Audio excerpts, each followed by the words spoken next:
Hey, it's KJ. Welcome to my channel. Today I'm going to be telling you what you need to pack in your embarkation day bag when you get on your next Disney cruise. So if you're not familiar with cruising or Disney cruising, when you get on the ship, you have a carry-on bag with you. So you're not going to be bringing your rolling suitcases. You're just going to be bringing your, backpack, duffel bag, whatever you have with you. So you don't get the rest of your luggage for several hours. So when you go on your cruise that first day, you're going to want to make sure you have a few essential items with you to get you through those few hours or several hours before you get your luggage. Typically, your luggage arrives anywhere between like 1 and 3 o'clock. On our last cruise, I think we got our luggage around like 2 o'clock, so it wasn't too bad. But you do need to have, like I said, a few things with you before you get your luggage. So I'm going to be telling you all the essentials that you need. Now, this is just my personal list. If you guys have other things you need, of course, bring those. But these are the things I think you need or should have with you on your next cruise on embarkation day. The first thing, and probably the most important thing to get onto the ship, are your travel documents. So your passports, your ID, your driver's license, your birth certificates, whatever form of ID you need to get onto the ship. It depends on your itinerary. Make sure you have that with you. You also need to have your port arrival form with you. So make sure you have that as well in order to get on the Disney cruise ship. I suggest keeping them in a folder or some kind of pouch and keep them in a safe place so that everything is together and that you don't lose anything. Usually John holds on to this, so he has these in his bag. He keeps our passports, the kids' birth certificates. I keep my ID, but he has everything else. This way we have everything in one spot and we don't get all frazzled and we know where everything is. Next up are swim essentials. So if you have an early boarding group, last time we had group 4, this time we have group 9. So we'll be on the ship fairly early.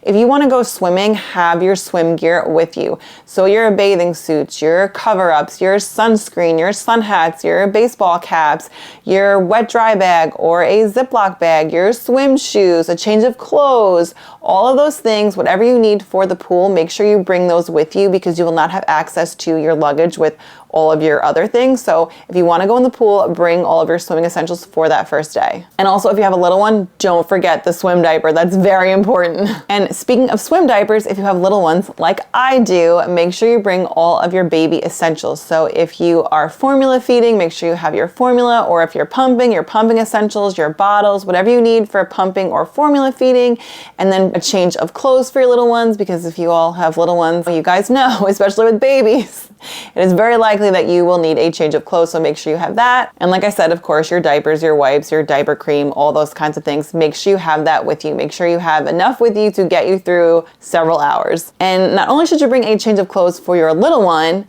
bring a change of clothes for yourself. Spills happen, you guys. So things happen. You just want to have an extra set of clothes since you won't have access to your luggage with all of your other clothes. And you also won't have access to the gift shop. That's right. The gift shop will not be open until you set sail. So you don't even have that fail safe of getting something in the gift shop. So just make sure you bring a change of clothes. That also includes a jacket because sometimes it could be a little cool. So just, check the weather. Maybe you'll need a light jacket or something like that. So just bring an extra set of clothes and like a light jacket as well. Next up is a charger. So bring a backup charger, portable charger. I have a small one that just plugs right into my phone. Some people have those like bricks that have all the different wires that come out of them. I don't do that. I just have a little one that just like plugs right into my phone, so I can actually like hold my phone and it plugs in here and I can walk around with my phone. I'm not attached to a cord as well. I personally like that one. John likes it as well. So we find that it lasts like all day. So we always bring that with us, whether we're going on a Disney cruise or to the Disney parks. It's essential to have that with you because especially if you're someone who is a content creator. So even forgetting about content creating, I just take a ton of pictures. So I always need to have my battery charged. So make sure you bring a backup charger, whether it's a portable charger or your wires. Just make sure you have whatever you need to charge your equipment, especially your phone charger. Next up are water bottles and snacks. So bring a reusable water bottle with you. You don't know how long you're going to be waiting in the terminal. Even if you have an early boarding group, you are going to be waiting there for a little bit of time. So I always like to bring a water bottle with me for the kids as well as myself, and also snacks. You cannot bring anything on the ship that is not pre-packaged. So bring those pre-packaged snacks, or listen, if you want to bring some fruit, just know you won't be able to bring it on the ship. If you think you'll be able to eat it before you get on, then by all means bring it. But I would definitely bring some pre-packaged snacks. Now at Port Canaveral, they do have a vending machine, but it's just a vending machine. And now we're selling out of Port Everglades on our next cruise. And I'm not really sure. I've never been there, so I don't know what they have. I assume they'll probably have a vending machine, but probably not much else. So make sure you have have your reusable water bottle as well as your snacks. And even when you get on the ship, they only give you these like teeny tiny cups. So you'll want to have a reusable water bottle anyway, just so you like have water with you on hand at all times, especially if you have little kids. Like make sure you have the water bottles with you. And if you have little kids, you know you've got to bring the snacks because kids get hungry. They just get hungry. Even if you go to the buffet, they might be like, ugh, I don't want any of this. Make sure you have snacks you know they're going to eat. And for all my friends who are 21 and over, if you want to bring alcohol, you have to bring it in your carry-on. So Disney Cruise Line allows you to bring 2 bottles of wine per person 21 and over. And I believe they allow you to bring 1 6-pack per adult 21 and over. So if you want to bring alcohol, make sure you have that in your carry-on as well. Next up are valuables. If you have anything valuable, anything that you would be devastated if you lost it, if it did not arrive in your suitcase once the bags were delivered to your room, keep that on you, keep that in your carry-on bag. I've never had anything stolen, I've never had anything gone missing, but still, I always bring everything that is super important, whether it's something like my kids' little loveys, like that stays in the backpack. They don't get to like walk around and carry it just in case I lost it. But you know, anything that your kids might have, like their loveys, that if they lost it, they would be devastated. Put that in your carry-on, or any valuables you have, any jewelry or things, again, that you'd be devastated if it went missing, or it'd be quite pricey if it went missing, vlogging equipment, cameras, what have you. Keep that in your carry-on so that it doesn't go missing. Again, not saying I've ever had anything go missing, but you know, accidents happen, things happen. So just in case, keep that in your carry-on bag. Next up is entertainment for your children and for yourself as well. But I feel like, you know, as adults, we can usually keep ourselves entertained with our phones.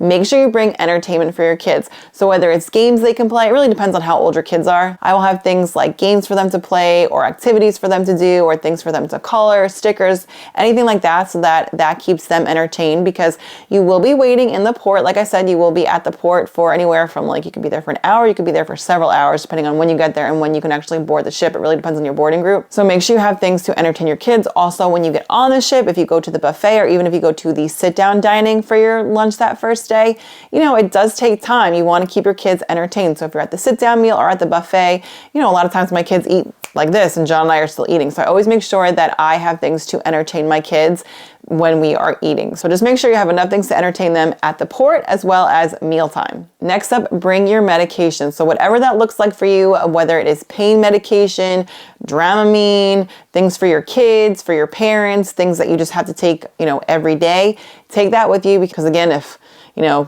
that got lost somehow, you want to make sure you have that with you. You don't want it to get lost. Or maybe you have a headache and it's 1 o'clock and you can't buy any at the gift shop, and you know, you just want to have that on you. So whatever kind of medication you need for you, make sure you bring that with you. And if you have little ones, make sure you bring their medication as well. Next up, make sure you bring cash for tipping. This way, if you have anybody who have the tips, let's say you took an Uber to the port, or you took a bus to the port, however you get to the port and you need to tip someone, you want to make sure you have that cash on hand. And next is vlogging equipment. Now, this is not going to apply to everyone. This also could fall under valuables, but for all of you content creators out there, make sure you bring your vlogging equipment, because you will not have access to it if you put it in your luggage that you will not get for, you know, several hours.